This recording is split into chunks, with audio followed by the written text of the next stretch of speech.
enough, co-chair. Let me say this. We can get back to the issues. It was so nice to listen to the two commissioners who are practically in exile, whatever the circumstances, because they fear for their lives. Naam, ni kikao cha mazungumzo hapo ambacho kimeweza kuendeleshwa na Bwana Kalonzo Musyoka ambaye ni kinara wa upinzani na kinara mwenza wa upande wa upinzani, na vilevile Bwana Kimani Ichung'wah ambaye ameweza kuwakilisha upande wa Kenya Kwanza pale. Karibu sana ndani ya SM Trends. Hakikisha kwamba unazidi kutufuatilia kwa faida ya kupata hizi na stori zingine nyingi punde zinapotokea.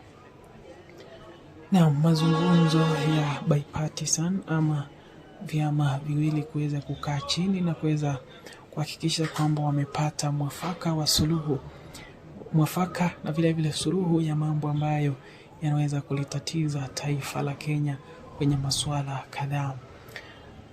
Bwana Kalonzo pale akiweza kuyazungumzia machache, lakini pia kuweza kuelekezwa maswali mengi kwenda kwa Commissioners wa Iebc, vile wale walioweza kuasi umoja huo wa Iebc almaarufu kama Cherera 4 kuweza kuhakikisha kwamba wameweza kupeana ripoti ambayo imeweza kuhakikisha kwamba wameweza kuyafikia yale ambayo yalifaa kufanywa kikatiba kutokana na wao wenyewe, lakini pia wanazidi kuhakikisha kwamba mazungumzo haya yanaleta suluhu. Tunapata kuelewa kwamba ni kipi kiliweza kutokea siku ile ya kuweza kutangazwa kwa matokeo yaliyoweza kufanya Rais William Ruto kutawazwa kuwa rais wa 5 wa taifa la Kenya. Hebu tupate kusikiliza mazungumzo haya ili tupate kuelewa kwamba inazidi kuendelea vipi. And therefore the 26 constituencies were then not announced. The understanding was that Professor Gulie was to announce the remaining 26, perhaps with the authority of the chair. What really happened at Bomas? We want to know, because we have heard that according to others that there should be a commission. In fact, that is public knowledge, because Chebukati has written an open letter and he says there should be a commission of inquiry to establish what exactly happened at Bomas. What would you say really happened, which gave rise to the confusion? And then, of course, the Supreme Court in its ruling also said that, and I wanted your comment on the Secretariat itself, even as presently constituted. Would you recommend that this committee looks at the work, the composition, the competencies, the heads of those other directorships or directorates? And by the way, were you guys present? I'm sorry, that's unparliamentary.